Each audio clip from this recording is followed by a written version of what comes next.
Labour tussle that if Labour were to have a resurgence, it had to be in a seat like this. It doesn't seem to have happened. So that's how things are looking now, but there's plenty yet to come, including, of course, those important regional list seats that will give us a much clearer picture of how this Scottish Parliament election has panned out.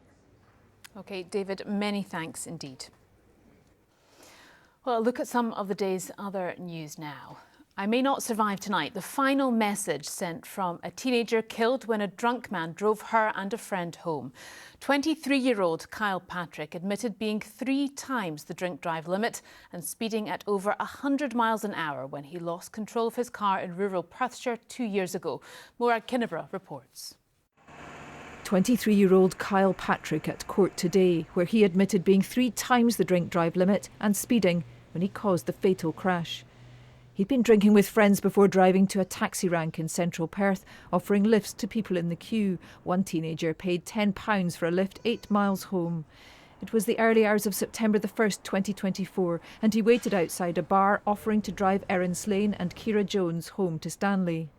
He drove at speeds of up to 119 miles an hour along this country road before he lost control of his car. It crashed through fences, hit boulders and rolled repeatedly before stopping on its roof in a field. 19-year-old Erin Slane died at the scene just days before she was due to become a student. Her friend Ciara Jones was seriously injured. The High Court heard Erin Slane had texted her friends during the fatal journey. She wrote, "I may not survive tonight. I'm scared. Kyle is steaming." He confessed to the emergency services he'd been drinking and should not have been driving. He said he was so sorry. Ciara Jones, who suffered multiple fractures, was supported by friends and relatives today. Both families have said they want to give victim impact statements before Patrick is sentenced next month. Morag Kinneborough, reporting Scotland, Edinburgh. Well, we have lots more news still to come. It might be election day, but we do still have sport, don't we? Sport can't stop. Absolutely. Jane has it tonight. Quite right too.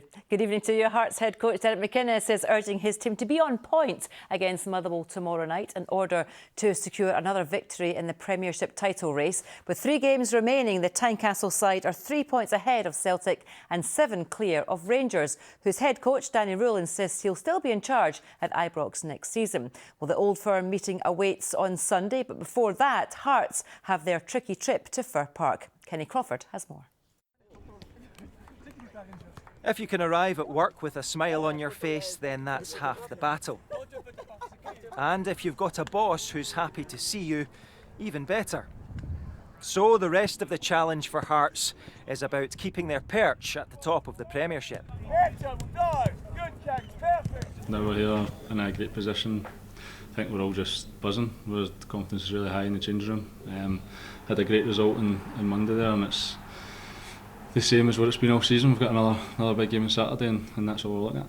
Halkett and Co will be heartened they've not lost to Motherwell in their 3 meetings this season, but the Steelmen are capable of throwing a spanner in the works. And this game, as I say, will be tough again for loads of reasons. They are a team who, as I say, you have to be so on point with your out of possession work, because if you're not, they're the type of team that can punish you, and that's what happens when you go up against good teams and well coached teams. Kingsley, kept that in, it's going to come for Lawrence Shankland! This was the strike that all but ended Rangers' title hopes, leaving the Ibrox club 7 points off the pace with only 9 left to play for. However, with a visit to Celtic Park next, they could still have a massive say in where the Premiership trophy ends up. Yeah, of course. I think it's a special game for us. We have a big responsibility general for the last 3 games to go, and I think nobody needs extra motivation to go in this game.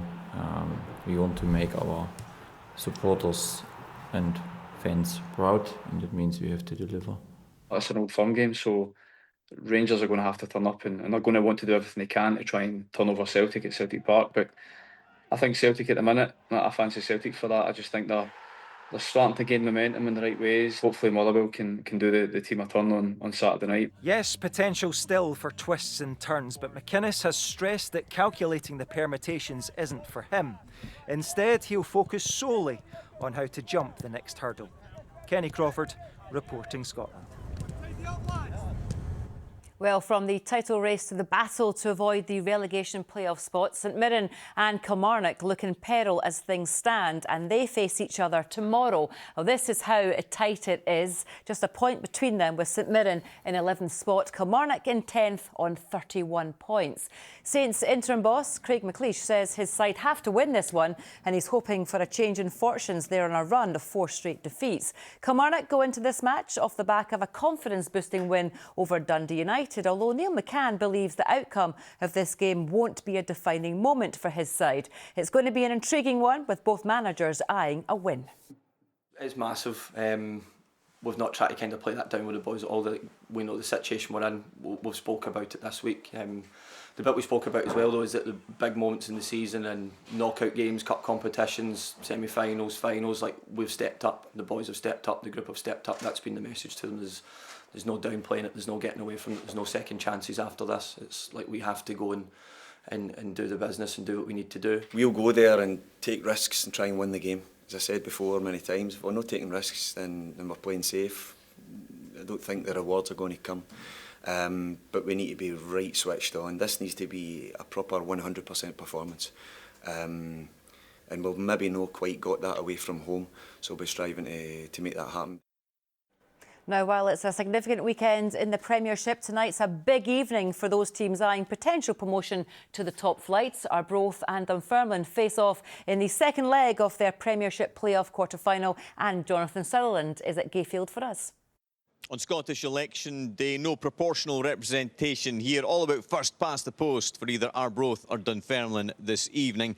Dunfermline have the advantage after that 1-0 victory at East End Park on Tuesday night. But Arbroath, of course, have home advantage this evening. The wind's not blowing too hard. That can sometimes be an advantage for the part-time side who are looking to complete the fairy tale and reach the top flight of Scottish football. Dunfermline have their own fairy tale this season. They've got a place in the Scottish Cup final already, but they want to get into the top flight too. Join us for Sportscene at the earlier than usual time of 7:15 on BBC Scotland. We'll tell you who wins that one in the late news tonight. Indeed. I don't think I can handle any more results of any kind today, though, Jane. Thank you. I can handle the weather, though. Here's Christine. Good evening to you. It's been a mixed bag today weather-wise, with the best of the brightness and sunshine in the northwest, and some late evening sunshine to come here too, followed by clear spells overnight. Otherwise, a good deal of cloud for a time, which will gradually become confined to southern Scotland. Some light and patchy outbreaks of rain across the southeast, quite mild here, but chilly across the north, a touch of frost in sheltered rural areas, with a few showers feeding in to northern Scotland during tomorrow morning, interspersed with some sunshine. Cloudier across the south, but the rain will gradually pull away and we should see some late brightness. Quite a chilly day, 9 to 12 or 13 Celsius. And then for Sunday, we have a cold front moving into the north of Scotland, which will introduce cloudier skies and outbreaks of rain here during the day. Come further south and there will be a gradual build-up of cloud interspersed with some sunny spells. Temperature-wise, again, peaking around 12 or 13 Celsius. That's the forecast. Well, let's speak now to Bernard Ponsonby. Bernard, first of all, it's wonderful to have you here on Reporting Scotland. Thank you very much for being with us. I'm going to take you back to this morning and something that you said, quoting Shakespeare. You said that this election will be a plague on both their houses, speaking about Labour and the Conservatives. Talk to us a bit about what you meant there. Well, I think that what we're seeing is a collapse in the middle ground, not only in British politics principally. This has been a truly awful night for the Labour Party. Over the course of the weekend, there will be feverish activity, which I think will probably start the process of Keir Starmer exiting Downing Street. The Conservatives have made no real headway. Reform UK in England are the big winners, Plaid in Wales, and in Scotland, the SNP have done particularly well, actually, to hold on, sitting at the moment 55 seats before we get the list declarations, but a miserable night for both Labour and the Conservative. The traditional two big beasts of the UK political system have at a stage of collapse in England, collapse in Wales, and collapse in Scotland. The bigger picture is this symptomatic of a wider realignment of politics or is this all just transient? Will it blow over? Let's talk a bit about the SNP. They will be the biggest party, but they've not quite hit that 65. The question is, what does John Swinney do next? Well, if they're about 55 and maybe get a couple on the list, they're not that far off. The big winners in a sense, and we'll see what the Reform UK total lands, it's been a very, very good election for the Scottish Greens, a very, very good election for the Liberal Democrats. The SNP total plus either the Liberal Democrat or the Green total will take him over 65.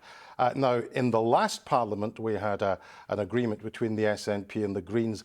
I suspect we won't see that again. What I suspect is that in order to get legislation through, in order to get budgets through, John Swinney will gravitate more towards Alex Cole-Hamilton and the Liberal Democrats, principally because the Scottish Green manifesto in this election has a lot of demands for new policies with big price tags which are not affordable, and therefore Mr Swinney, I think, will gravitate more towards the Lib Dems. And listen, it's quite hard to encapsulate an election in a word, but if anyone can do it, you probably can. This is quite a changed Parliament, isn't it? Changed Parliament, different kind of political system, insurgents from reform, real progress being made by the Scottish Greens, 2 constituencies, 1 Glasgow, 1 Edinburgh, Lib Dems back in the game. But the traditional 2 big parties in UK politics. What a horrible night. Where do they go from here? Will indeed Anas Sarwar and Russell Finlay remain in post? Bernard, a delight having you. Thank you very much indeed. OK, well, let's continue to look at some of today's surprise results with reporters around the country. And the Liberal Democrats have lost their traditional stronghold of Shetland to the SNP. Our reporter Cameron Angus Mackay joins us now. Cameron, how much of a surprise was it? It's been a big surprise. It's the scale of the majority that is so surprising for the SNP. Their candidate, Hannah Mary Goodlad, winning with a majority of 1,500 votes. Many assumed this would be close. It wasn't. Hannah Mary Goodlad started her campaign very early last year, flooding social media with campaign videos, even launching her own personal local manifesto. But she was up against the mighty Liberal Democrats in the far north, who have been utterly dominant for decades. Her victory today is a true political earthquake for Shetland. It puts distance between this part of Scotland and Orkney, where the Liberal Democrats' Liam MacArthur has been confidently re-elected. Now, Hannah Mary Goodlad has come from an energy background, having worked for Norway's state-owned energy firm Equinor. She campaigned on a message of giving Shetlanders a seat at the table, and with John Swinney very likely to form the next government, many here are wondering what her role could possibly be. I spoke to her right after the results. The Shetland electorate have put their trust in our hopeful message and our positive vision and the plan that we have. And what a clear mandate that Shetland has given me and my team to roll up our sleeves and start and get to work. And one of the really interesting details here is the sense that it's been a competitive campaign, a true contest in Shetland. That's something that voters clearly picked up on. You couldn't have predicted the outcome at the beginning, but it shows how important campaigning is. It's been really interesting. It's been so good even to be invited here today to the vote count. It's been amazing to see how it works and to see everything that goes on behind the scenes, especially for me and Beanie Ann. This is where first time voting, we're both 16. It feels like for the first time in my understanding there's been an actual campaign. As it were. In Shetland, you generally know the candidates, you will know their characters, you will know their CVs.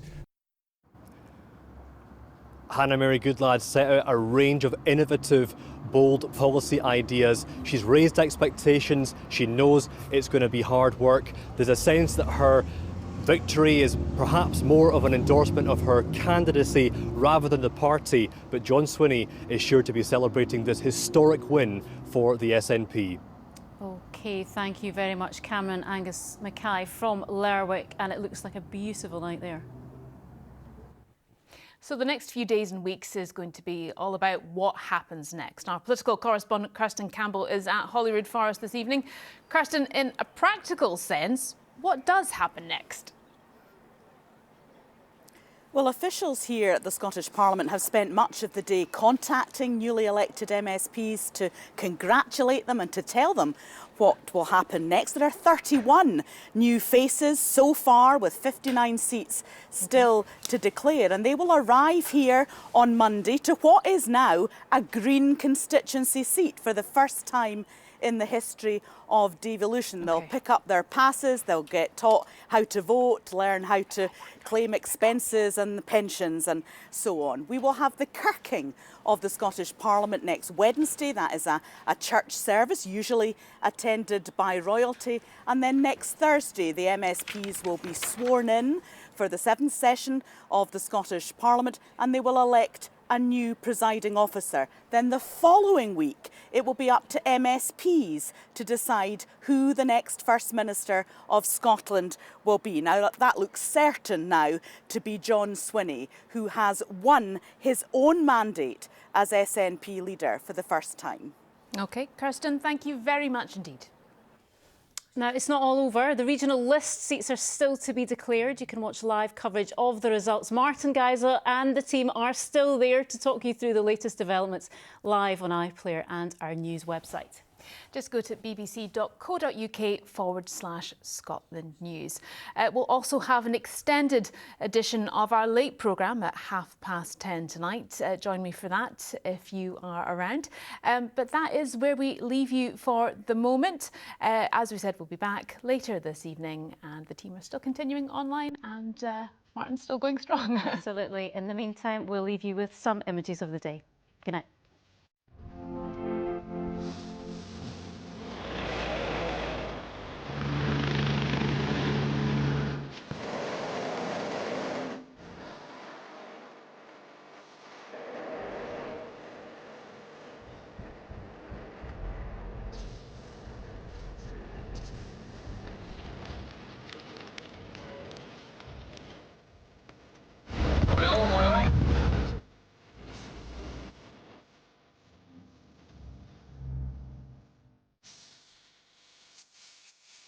We're feeling very upbeat. There are moments when history is made, and today, at 60 degrees north, we have done exactly that.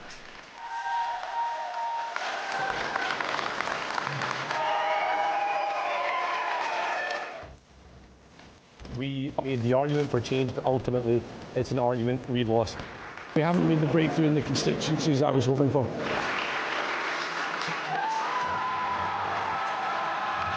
Today, we've reached the significant milestone of winning our first constituency.